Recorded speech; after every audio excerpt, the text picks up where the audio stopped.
네, 코리니 아빠의 투자일기에 오신 여러분 환영합니다. 오늘은 트럼프 행정명령과 비트코인의 전략적 비축자산 지정에 관해서 한번 얘기를 나눠보도록 하겠습니다.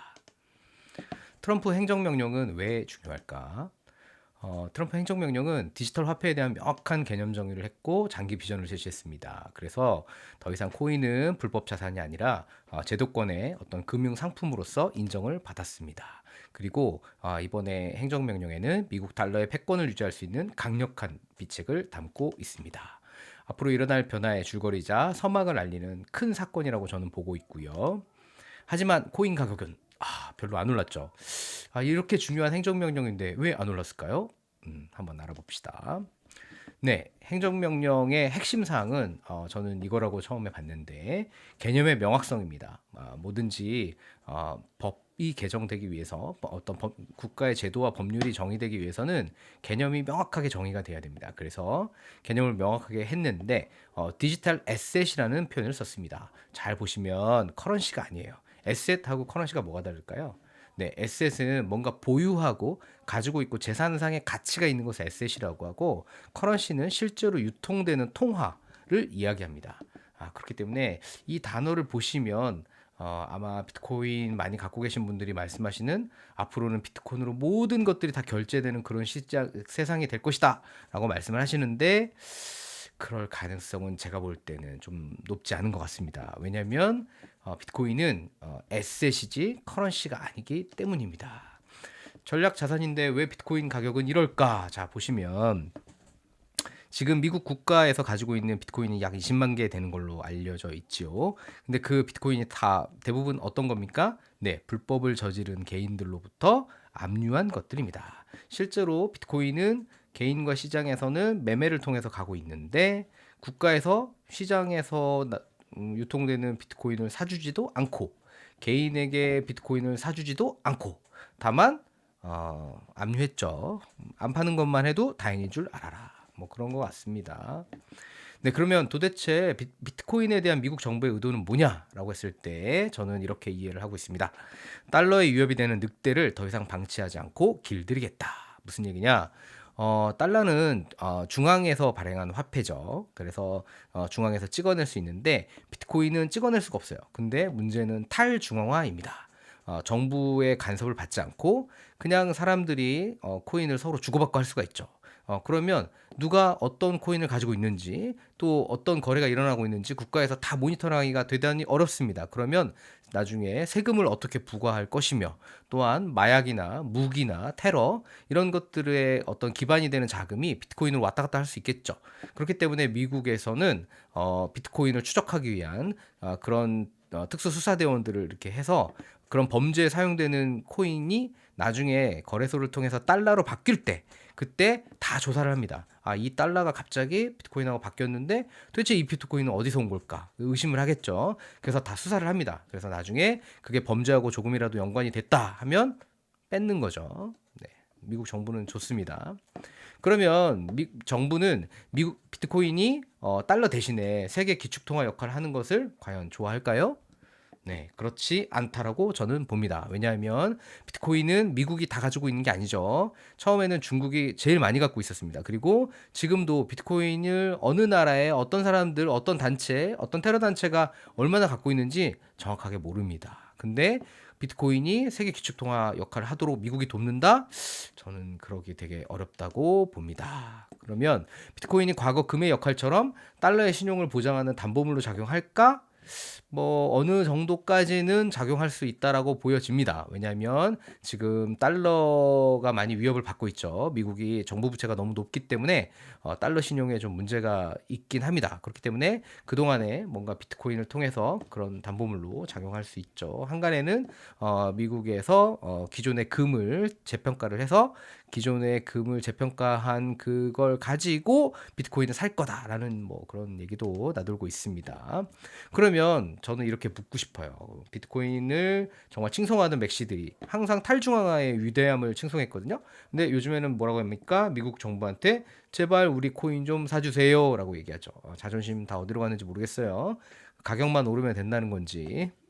그래서 제 생각에는 미국은 비트코인을 보유만 할 뿐 사용되지 않는 전술핵처럼 아마 그걸 가지고 뭔가 비트코인을 컨트롤하고 이것들이 달러에 위협이 되지 않도록 관리하는 뭐 그 정도 차원에서 비트코인을 다루지 않을까 저는 그렇게 예상을 하고 있습니다.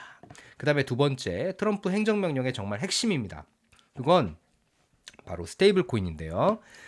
명확하게 스테이블 코인은 무엇을 위해서 하느냐? 달러 패권을 위해서 스테이블 코인을 육성한다고 합니다. 아니 왜 스테이블 코인을 육성하면 달러 패권이 유지가 되지? 바로 다음입니다. 미국 정책의 영순위는 지금 관세도 아니고 그 무엇도 아닙니다. 네, 뭐 코인 가격도 아니고 그다음에 주식 가격도 아니에요. 미국 정책의 영순위는 국채 또 국채입니다. 뭐냐?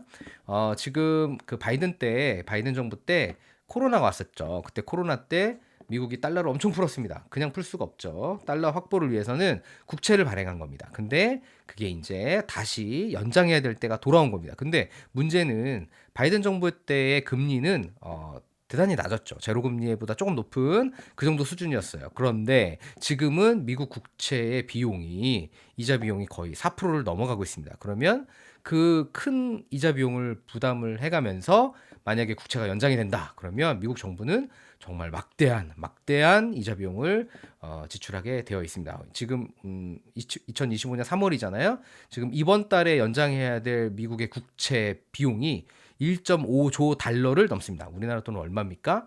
거의 뭐 2,500조 정도 되겠어요. 그 다음에 4월은 얼마예요? 2조 달러입니다. 그러면 우리나라 돈으로 거의 3,000조가 되겠죠. 어마어마한 비용입니다. 이거를 다시 지금 팔아야 돼요. 그렇기 때문에 핵심 중에 핵심은 스테이블 코인이 되는데요. 왜 그러냐? 더 이상 미국의 국채를 무역 수지 흑자국들이 옛날엔 다 사줬어요. 근데 이제는 그들이 미국 국채를 사지 않는 겁니다. 중국, 일본, 브라질. 왜냐? 아니 시간이 지나고 보니까 너네들은 뭐 코로나가 오거나 뭐 하면 그냥 막 찍어내. 그러면 우리가 기존에 가지고 있던 달러 가치가 떨어지잖아요. 그래서 그들은 알았어요. 더 이상 우리가 무역수지 흑자가 되더라도 미국 국채를 사지 말고 뭐 차라리 금을 사거나 아니면 뭐 다른 걸 사야겠다라고 생각을 하는 거죠. 그래서 스테이블 코인은 미국 1달러와 미국 국채 1달러가 팽행되어 있습니다. 그래서 스테이블 코인을 발행하려는 그 업체들은 1달러를 발행하기 위해서 미국 국채 1달러를 반드시 가지고 있어야 돼요. 그래서 미국은 국가가 아닌 개인들에게 이제 미국 국채를 팔려고 합니다. 그래서 뉴스를 보시면 네, 테더라는 회사가 USDT를 만드는 회사인데 2024년도에 미국 국채 순매수장 랭킹 7위, 국가보다도 많은 겁니다. 캐나다나 독일을 제칠 정도로 테더라는 하나의 회사에서 발행한 그런 USDT 그거로 인한 미국 국채 매수량이 전 세계 7위가 됐다는 뉴스입니다. 대단하죠? 그다음에 세 번째 트럼프 행정명령 핵심 사항인데 CBDC는 안 돼. CBDC가 뭡니까? 네, 센트럴 뱅크 디지털 커런시예요. 즉 중앙은행에서 발행하는 디지털 통화입니다. 이거를 금지하겠대요. 하지 마. 이랬습니다. 그래? 그럼 뭐가 좋지? 그래요. 리플이 CBDC를 대체해서 1만 달러 간다. 뭐 이렇게 얘기하는 분들이 있어요. 그래서 리플 매니아들이 펼치는 음모론이 그런 거예요. 네, 이미 뭐 유대계 자본들이 리플을 CBDC로 낙점했다. 뭐 이런 음모론을 펼치죠. 이렇게 되면 얼마나 좋겠습니까? 1만 달러 저도 환영하죠. 그렇지만 민간 기업에서 발행한 특정 코인이 중앙은행의 화폐처럼 세계 기축통화로 쓰인다? 좀 어렵겠죠. 네, 그렇다면 다른 플랫폼 기업들은 가만히 구경만 하겠습니까? 자, 세계에서 가장 잘 나가는 기업 어디예요? 애플, 구글, 아마존, 메타. 이들이 가만히 있을까요? 이들이 만약에 코인을 내놓는다면 여러분 안 사실 거예요? 애플 코인 막강하죠. 전 세계 엄청나게 많은 사람들이 애플 전화기 쓰고 있지 않습니까? 네. 하지만 리플 XRP는 은행 간 거래 코인 또는 그런 브릿지 통화로서 명확한 포지셔닝이 되어 있습니다. 그래서 저는 이번에 나온 행정명령 중에 이 부분에 굉장히 주목하고 있습니다. 뭐냐? 미국 SEC가 그동안 갖고 있던 가상자산 악법 SAB 121을 폐지했어요. 이게 뭐냐? 은행이 그 코인을 가지고 있으면 기존의 위험 자산이기 때문에 이 코인을 자산으로 보기보다는 부채로 인식을 했어요. 그렇기 때문에 은행이 이 코인을 많이 가지고 있으면 가지고 있을수록 은행의 재무 상태가 어때요? 안 좋아지겠죠. 근데 이번 행정명령을 통해서 이거를 폐지시켰습니다. 그렇기 때문에 어떻게 됐냐? 이제 은행에서 가상자산을 갖고 있으면 그것에 대한 현가를 반영을 해서 자산으로 이제 인정을 해주는 겁니다. 그렇다면 만약 이런 그런 스토리가 가능하겠죠. 만약에 XRP를 은행에서 사용하기 위해서 XRP를 은행이 보유를 했다. 근데 XRP 가격이 엄청나게 오른다. 그러면 은행의 자산 가치는 어떻게 됩니까? 네, 아주 좋아지겠죠. 그리고 은행의 재정 건전성은 엄청나게 좋아질 겁니다. 저는 사실 이 부분이 리플이 갖고 있는 가장 큰 폭발력이 아닌가 그렇게 기대하고 있습니다.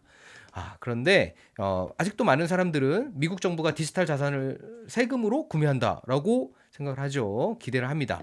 근데 만약 한다고 해도 뭐 말하고 할까요? 다음 달부터 우리 삽니다라고 말하고 할까요? 아니죠.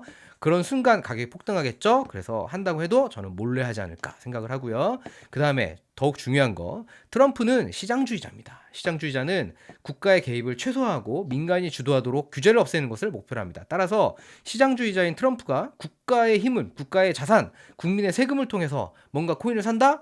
저는 트럼프하고는 맞지 않는 그런 정책이 아닌가라고 생각하고 있습니다. 그래서 기대를 1도 안 하고 있습니다. 때문에 규제 때문에 가장 고통받던 코인 누가 있었죠? 네, 맞습니다. 그래서 XRP의 법적 소송 문제는 해결이 됐고 그렇기 때문에 최근에 XRP 가격이 한 뭐 3,400원, 500원 여기서 안정적으로 유지가 되고 있죠. 다른 거에 비해서. 그럼 앞으로는 뭐가 남았을까요? 네, 맞습니다. 이제 브래드 갈링하우스님께서 규제가 없어진 만큼 열심히 은행 영업을 잘 하셔가지고 많은 은행에서 브릿지 통화로서 XRP를 사용하게 된다면 우리 XRP와 리플은 앞으로 잘 나가게 되겠죠. 자, 그럼 여기까지고요. 우리가 다음 시간에는 스테이블 코인이 활성화되면 과연 어떤 일이 벌어질까에 대해서 좀 더 심도 있게 나눠보도록 하겠습니다. 들어주셔서 감사합니다.